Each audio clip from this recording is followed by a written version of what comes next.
Couldn't hold that I'm back long. inviting the YouTube Live in now. So YouTube Live is connected. We have 3 seconds over on Facebook, and we might as well say we're live right now. Oh, yes, I've got my phone telling me so.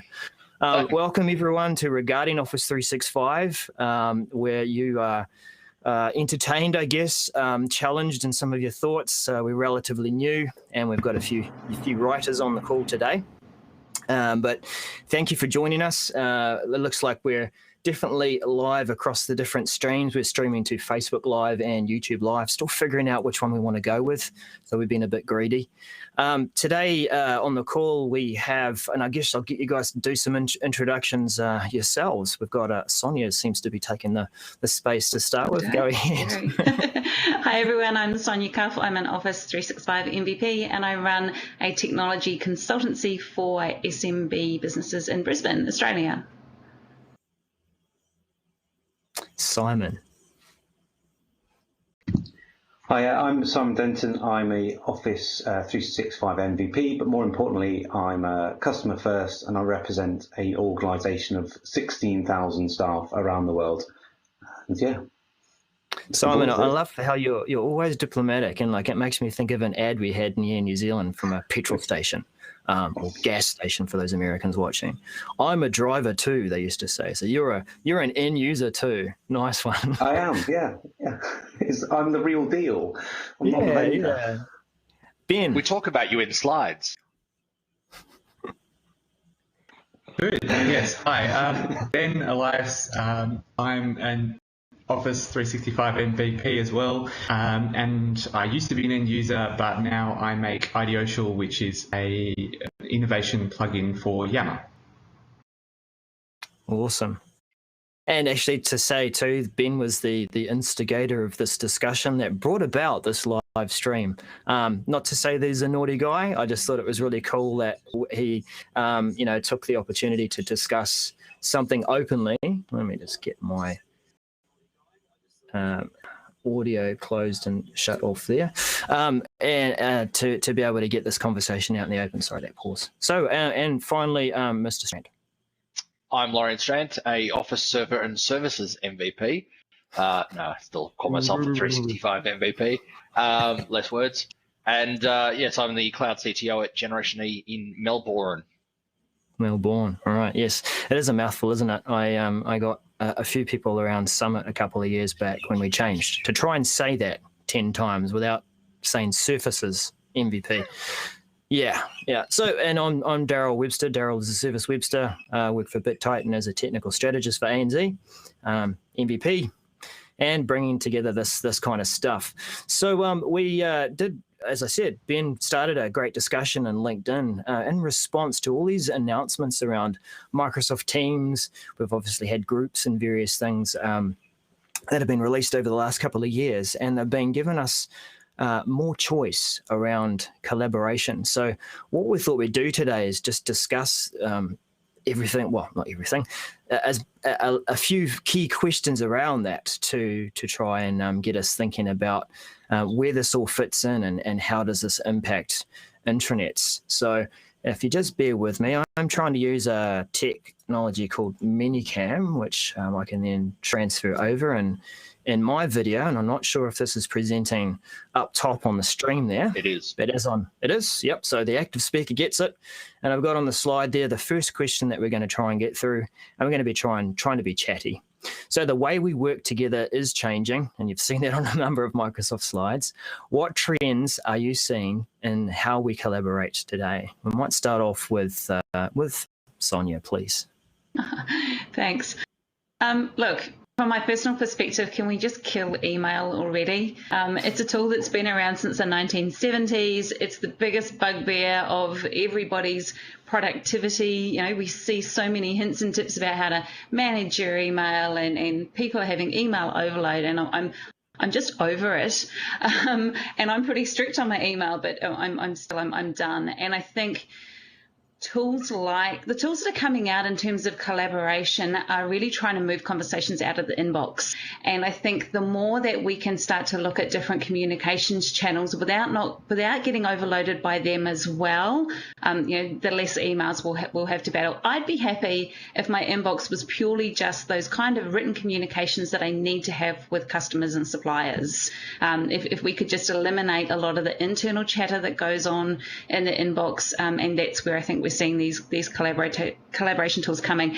And they're also, it's that leak into business and enterprise from the way that we are working socially online now. So I think that collaboration tools now in business are at a level of acceptability because we're used to the Facebooks and the Twitter and those kind of tools in our personal lives. So that's how people now are naturally tending to work because the tools are there, and that's what they're expecting in the office now. And I think it's a fascinating point that this whole death to email that I've been also fighting for a number of years. People are so hell-bent on not changing away from email because it just works. It's always worked. Yet they're actually terrible at using it. And a really good example is we did an adoption program for Skype for Business at a public sector business here in Melbourne, about 1,500 users. And we actually did a number of emails as part of the communication strategy to inform them of some demo sessions that were coming up. And the attendance was woeful. Yet the next day we came in and did a flyer drop, like physical piece of paper, so go with the environment, and we had massive attendance. So if people are always saying, oh, just email me, but then you don't read it anyway. So why were we so scared of moving to something else and having a conversation in a better conversation format, whether it's Yammer, whether it's Skype, whether it's Teams, whether it's face-to-face. It's like, no, just email me. We just hold on to it so badly. Well, if you have a look at how this conversation came together, it's a LinkedIn post. And I've never met any of you in person, I don't think. We know each other through various people. Good afternoon. And that's the new way of the world, is that, there's an open conversation. It could not have happened by email. This could not have happened by email in the same interactive sense. The collaboration tools you see as becoming slightly more refined for specific purposes. So I think it's a bit of a misnomer to talk about collaboration as one big fuzzy concept that's going to die hopefully very quickly. We have small team collaboration, whatever you want to call that. We have mass collaboration, whatever you want to call that. They're fundamentally different things, and to call them the same thing, I think, in future we need to make that distinction and have a bit more nuanced conversation about that. Sorry, I had to put glasses on. I realised I was the only person without goggles. Sure. I think sadly you're not going to kill email, right? Because email is the technology equivalent of the wheel. I'm going to try. Or the oil. And you're not going to reinvent the wheel overnight, right? This is going to take an incredibly long time. Imagine how long it's taken to get people off letters, faxes, and memos. No, they're still writing them, so they're still using them. They still exist. It's going to be one of these things that's going to take an absolute age to get rid of. So love it or loathe it, you're going to have to kind of work with it. But what we are seeing is a move from the one-size-fits-all model, right? As enterprises or as small businesses, you subscribe, you will work like this. You will use tool X to do this piece of work every time. You'll have no flexibility. We'll roll it out so you have no choice. What we're moving to now is more of the consumer model, which Sonia alluded to, is we are empowering people to pick the tool for their project, for their need, for their situation. And actually, the tool choices are never wrong at this point. They can choose a team, they could use a group, they could use a pen and paper if they really wanted to. The choice isn't wrong for them. It's the right tool for the right situation to allow them to get the jobs done well. And I think that's a good point, Simon, from a tool perspective, is when we think about ourselves as a consumer, and I wrote an article about the whole premise of too much conversation, because in Office 365, we've now got 4 different communication modalities, which some customers might go, oh, it's too confusing, too many things. It's like, pick up your phone, and how many different communication modalities do you have on that? Daryl and I have conversations via Skype for Business, via Twitter messaging, via Facebook Messenger. You know, that's the thing is, and it doesn't matter which one's the right one. It's, I started on this one and you are there to receive it. Therefore we continue. If we need to change, then let's change. And I think that's the important thing, is that people are aware of what they've got from a tool, and it's not a you must choose this way. You know, think about how you're going to have your conversation and start this way, and that's how it stays. It's no, think about this. Oh, you know what? Let's switch to that. Okay, that didn't work. Let's try a different way. You know, people need to be not afraid to change midstream. Yeah, look, I think we do have. We're going to have a legacy of email still being around for some time, because it is the oil, it is the common platform that everyone can still communicate on. And to use other platforms, these audiences, the people that we work with, will need to be on those platforms. And that's what we've seen with, Facebook or Yammer or, Teams now as well. So you're still going to have that need for email. That's the difference between. There's a difference between old school and new school, though, right? Because I do a lot of stuff in fintech and the startup space, and those kind of organizations that are starting up now, that they hate email. The millennials don't want to be sitting in email all day. And so what we're seeing in those kind of environments is it's natural to use tools that aren't email. And yet on the other side, we battle with existing businesses and, very, very established businesses where email has been the way, the truth, and the life forever. And so they really need to see and understand what the compelling reason is for them to change. Like, what benefit are they going to get from using a different tool? And that's a big sell. It's a big educational process for sales teams, and it's a big adoption challenge. Maybe we should wait for them to die off. You're a deaf guy right now. What's the name of that guy on a t-shirt? Deadpool. Yeah, there seems to be a thread today. Is appropriate, mate? That was appropriate. Look, we'll go over to the next question, because I know this one could just go on for yonks, but let's just spill over to this. So we're now thinking about what we currently have available within Microsoft's Office 365 kit in the collaboration space. Thinking of Microsoft Teams, Yammer, Outlook groups. What do you see? And I know this is going to be hard to be brief, but what do you see are the differences and how do they affect the use of an intranet? Anyone want to stick their hand up first? Were you all expecting me to just jump in because that's what I do? Well, maybe. Well, I'll tell you what, Bill. I'll go first, just because perhaps the thread that started it. But the context being that the intranet is traditionally a place with a lot of curated content. So you had someone somewhere creating articles, making sure those articles were relevant for an audience, creating some sort of news feed that was updated relatively regularly. And these tools have come along with a very different mentality, which is the content that is created by effectively users. There's often some sort of news concept that comes with it in terms of what has been created recently. Is that relevant to you? We will see the intelligence of this, as in artificial intelligence, get better in terms of what content is relevant for certain people. You see that in groups already, so small g groups. And generally, this is becoming a more automated process. So the work that people are doing is creating content and creating a workspace that people want to work in. That's a threat in a way to the intranet. So the traditional model where someone has gone in and said, in a corporate communication sense, this is what you should be seeing and this is what we would like you to see. We need to understand, do the people want to watch that or want to listen to that in a technology sense?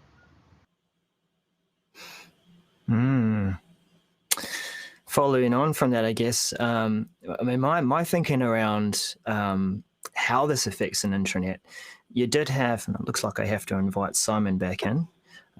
Maybe someone could pick up while I get him back in here. He's Brexited.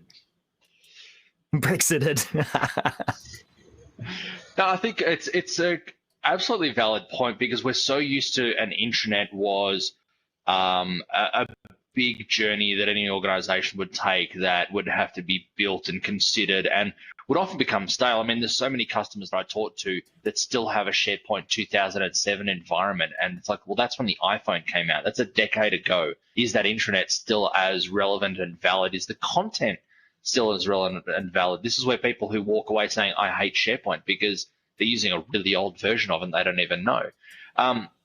So I think the challenge is that we are creating content at a pace that old intranet publishing model can't keep up with, but also that old intranet publishing model and sites model was, I guess, built for collaboration, but probably not the same level of collaboration that we do now. And that's where Teams comes into it, is provides that modality or multiple modalities for us to communicate and collaborate on.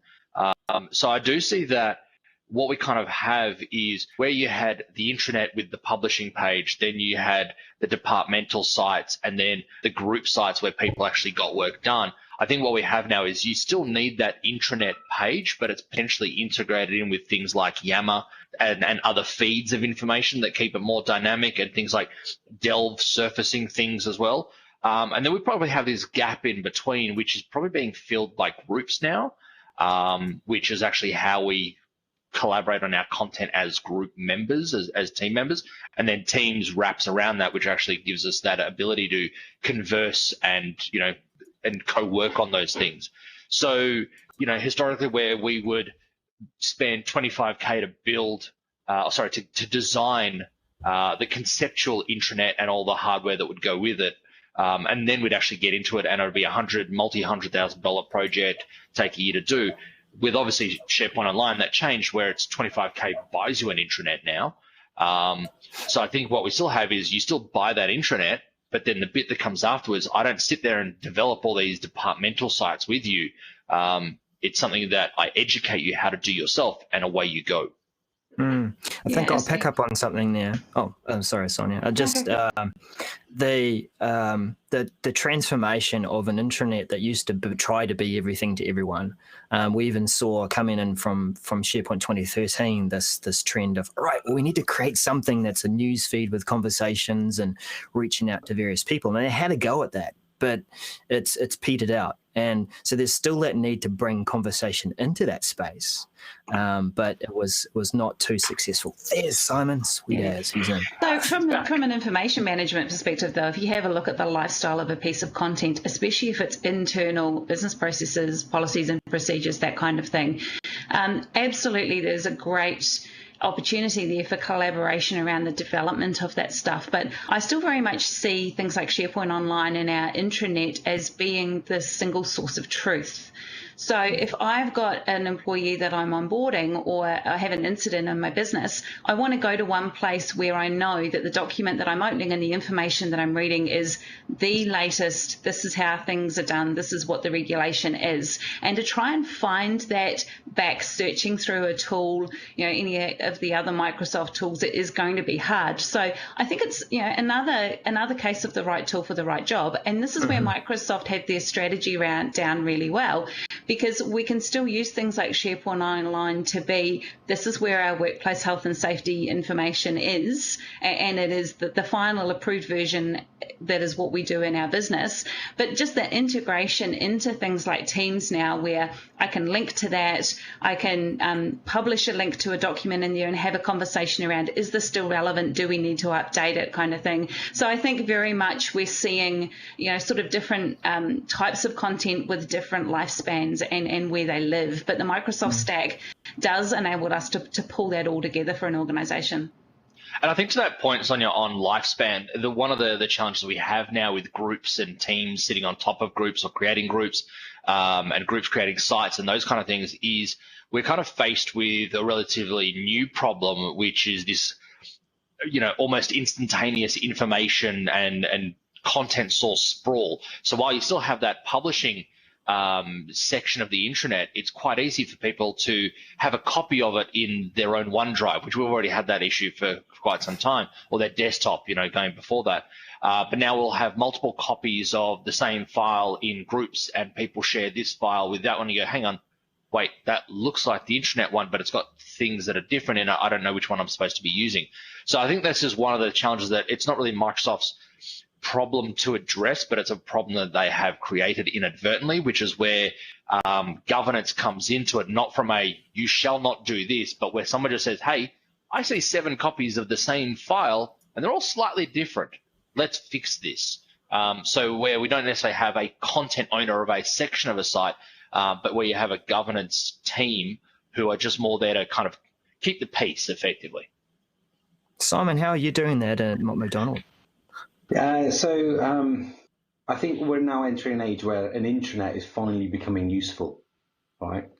Finally, it's no longer a platform for broadcasting corporate news and putting up some policy statements, which are all very useful and very, very important. But they're entering a stage where they become the destination to start your day with. Okay, so they are your gateway into the tools and services that you're going to use to get your job done through the day, right? So we're seeing a shift in intranet design. If you look at the NNG reports on intranet design, you're seeing this shift. We're even doing with our one. I mean, our focal point is our My section of an intranet, which allows people to say, oh, this is my timesheet, this is what I'm working on, these are the projects I'm on, and it provides you that connectivity across what is a pretty fragmented ecosystem. But we're also now seeing tools coming in from the likes of Microsoft that help news, the traditional use case for an intranet, which is broadcast news from marketing, is tools like SharePoint and Team News allows you to bring up community level relevant news to groups and promote that up potentially into your intranet, because you've got this nice model where a team can create its own news and a content owner in an intranet can start cherry picking those news articles out and putting them up straight away. The teams, if you want to say, oh, let's use all the tools, right? So you can use teams. If you're running a campaign, you need to pull a team together to run a campaign on your intranet. Well, use a team with a capital T, and you can bring those guys together. You can get some work done there, and you can push that through to the final pages, the final bits of content. Your intranet editors can now use groups and plug that into their favorite news sources, so they're getting notifications not only of page edits through connectors coming off your intranet, but well, this is a news article that could be relevant. We should then push that into our intranet, or this policy's change, or this great bit of news. So you could go a little bit crazy and start using all the different tools. But I think in doing so, I think you will start finding that the internet actually starts becoming useful again. It starts becoming a destination that people want to go to, and not somewhere that pops up on your screen that starts up for 7 or 8 seconds and everyone switches it off and they just go and get on what they do. Right, like a backbone. That was always the goal, wasn't it, though? Yeah, it was. Yeah, that's why we did it. Yeah, well, I had we forced it on comment. startup, right? Well, we know from statistics that the number of people who just switch it off straight away. So but I think that term intranet, we also tend to define a SharePoint. But I was actually at a customer yesterday that's predominantly full of millennials. They run tours all over the world, and they actually said Yammer is our intranet because that is the knowledge source. That's where a lot of people are putting files and documenting things and conversing and saying this is the official statement. So it was actually quite fascinating to hear them say Yammer is our intranet as opposed to the SharePoint site that they also have. There's also this notion of collective intelligence, which is effectively where I used to work had an intranet that wasn't particularly searchable and wasn't particularly well curated. And the workaround was you asked someone on Yammer where the information was and they posted you a link. So it comes with this fulfilling workaround in a way. That's the collective social knowledge gets you to where the official place is, even if it wasn't front and center on the curated intranet homepage. That'll be a chat bot soon. It will be. Well, I think that's the thing is I was at an event yesterday with Microsoft where they were talking about E5 and they spent a bit of time on Teams and about bots. And I think that is an opportunity there for a delve bot that I ask it questions. Who does this? Where is this information? And it goes and finds it for me. Definitely. So what I'm hearing here is we do have these multiple choices for collaboration, whether it be fast-paced in teams across the org using Yammer or your email-based, less time-sensitive stuff. There's those collaborative spaces, and then there's still this intranet that we need for a single source of truth in whatever form that is. So yeah, definitely intranets are still relevant, and they are still definitely part of that puzzle. And I'm just thinking, with the time left, I want to skip over to that SMB question that we had, Sonia. Let's just go over to that and bring that on screen. Because I think that continuing from this, how do Microsoft collaboration tools fit into the SMB space? So thinking about what we've just been talking about. How does this fit in for an SMB? Do they need an intranet, or are they going to get by with just collaboration tools? Simon, you had an interesting way of expressing this before we went live. Okay, so we're all SMBs regardless of size, right? So for 16,000, 160,000, we are a collection of small businesses. You look at big businesses, they are a collection of small businesses trading under one logo, one mission, one aim, okay? So once you start boiling it down that we are all small groups of people trying to get things done in the name of something else, there is no SMB. So it's all choices for a team within a big organisation or a small organisation. They're the same choices. They're the same ways of working. And I think the sooner we move away from this differential that there's SMBs and the enterprise, this us and them relationship, which is only the number of seats and the percentage of discount is the only difference. The sooner we move away from that, the more productive we will kind of become, because SMBs have some really great tools available to them that I'd love to use, right? But I can't because I'm an enterprise and therefore I've got to use enterprise-ready tools. I want to use Customer Manager, right? Well, how awesome will that be? And some of the mobile recording stuff, but I can't. I'm an enterprise. But an SMB also can't use some of the shiny tools that we have because we're an enterprise. But hey, you're 50 seats or less and you're an SMB, so you can't use it. So the sooner we move away from that, we are a collection of people, one team, two teams, 150 teams. We're all trying to do the same thing in the name of our organisation that we represent. You sound like a socialist. Which is fine because I am. So I'm gonna challenge that a little bit because SMBs under 100 seats are my bread and butter, and what I see is it frustrates me because SMBs do have this amazing agility to be more agile with the tools that they use and the solutions that they try out. They're not as held back by legacy IT environments, so they don't have big SAP systems sitting there that that are ancient and not upgraded and totally reliant on a vendor. They're not as dictated to by the corporate IT department about what they can use and what they can't use. So they do have this amazing ability to adopt and adapt new solutions. Doesn't mean they always do, and they are very budget conscious. They are super busy actually being the business and delivering the products and services to their customers. So their budget and their time availability restricts a lot of them from actually exploring those tools and benefiting from them. But the other thing that I tend to see in smaller environments as well is because they have a much more flattened organisational structure, they tend to suffer from the fire hose effect of information and communication within their business. So in a big organisation where you have those levers of management that filter out what's important down to the employees of a base team, with smaller businesses it tends to be a bit more open and we'll just tell everybody everything, because then the whole company of us 10 people, everybody knows what's going on, nobody feels like they're being left out, and so they really struggle, especially if they start off being super small and then start to grow. And we see communications challenges when you go from maybe 2 to 5 people, then you step up to be over 10, then you hit the 30.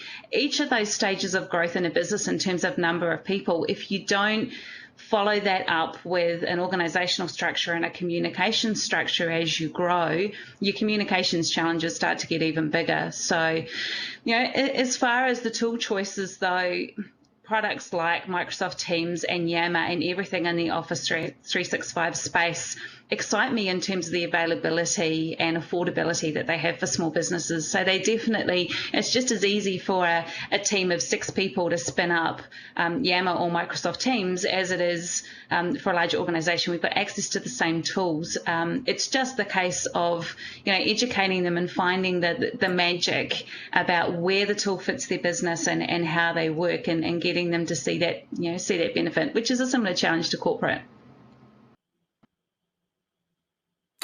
Definitely. Like, if I think about that, does a small business go to the extent of creating an intranet in SharePoint, or do we just sort of ring fence and just make use of the tools that we have? It's like when you start off with that small number, you can get away with just, maybe using a large DL and putting your files somewhere. But as you grow, as you say, you do need to have a single source of truth and that nice communication going on between these groups. So there's an interesting balance. Yeah, I think I did a quick unofficial survey. Thank you to everybody in the various Facebook groups I'm in that responded to find out what SMB adoption of Office 365 groups with a capital G is like, and it's virtually zero. The small businesses are going, why do we need this other instance when we're only a small team? We email each other all the time anyway. We've got access to each other's calendars, and we use a file share. And so they've really struggled to see the benefit of groups. And I'm sure there are benefits, but what I'm seeing across the board in terms of the actual evidence of SMB adoption, especially in the very smaller end of town for Office 365 groups, it's very, very low. I'm hoping, and I don't think it'll be the same with Teams. I think along those lines, this is where you could question and say, do we need an intranet site, or can we bring that which used to be in one big or 5 to 10 people DL to hit everyone in the company? Let's just move that into a group and carry on as usual. We just happen to benefit from all these other tools around the edges and make use of that. And if that's a group, a team, or Yammer, that's cool. But it should be just a case of not really having to think about what we're using, just making use of what's surrounding it. Yeah, I think there's a point where an organisation reaches a tipping point, right, where you don't know everyone in the organisation. At that point, you as a leader or as a group of people, as a company, you have to do something, right? Because if not, it won't grow, or you get some real tricky organisational challenges in keeping everyone pulling together and pulling in the right direction. At that point, you do start making a choice, and I think that's when things like an intranet may suddenly rear its head, because you suddenly realise I've got 55 employees that I need to do health and safety risk assessments for, and I need to tell them all, but I know the 15 in my office, and I roughly know the 10 or 12 out in the Paris office, but I don't know the rest. And I need a way of communicating with them and getting something done. I think that's where you start getting the layers of the communications tools and the different collaborations tools coming together. Suddenly, the organisation, I don't want to say it because it's the wrong phrase, but it's late and I can't think of a better one. They're kind of growing up, right? You see that in the organizational theory about the Greiner growth model. So organizations go through a crisis. That crisis is, depending on what level they are at, that they need a crisis to get to that next level. And that's exactly the same in the technology space. So that's the dog barking, the neighbour probably calling time on our session. If anyone joined us from last time, that's what I had to keep muting. Bloody dog, shut up. Anyway, it's been great talking about these really key topics as we look at all the different choices that we have within Office 365. We'll wind it up. Just thank you everyone to joining us and discussing intranets. Thank you, Simon, for staying up late and doing so, and everyone else tuning in. Ben for coming up with or starting this thread on LinkedIn and inspiring us a bit to get this discussion out in the open. So just just if you are, following along with us, do join us on our Facebook page. That's facebook.com/Office365. We do have a YouTube channel that we're trying to get a number of other followers along so that we can get a decent URL instead of UWZXY_something. Finally, we are writing at reoffice365.com. We're regarding Office 365. Thank you for joining us. Bye for now. Shuffle those papers as I close things.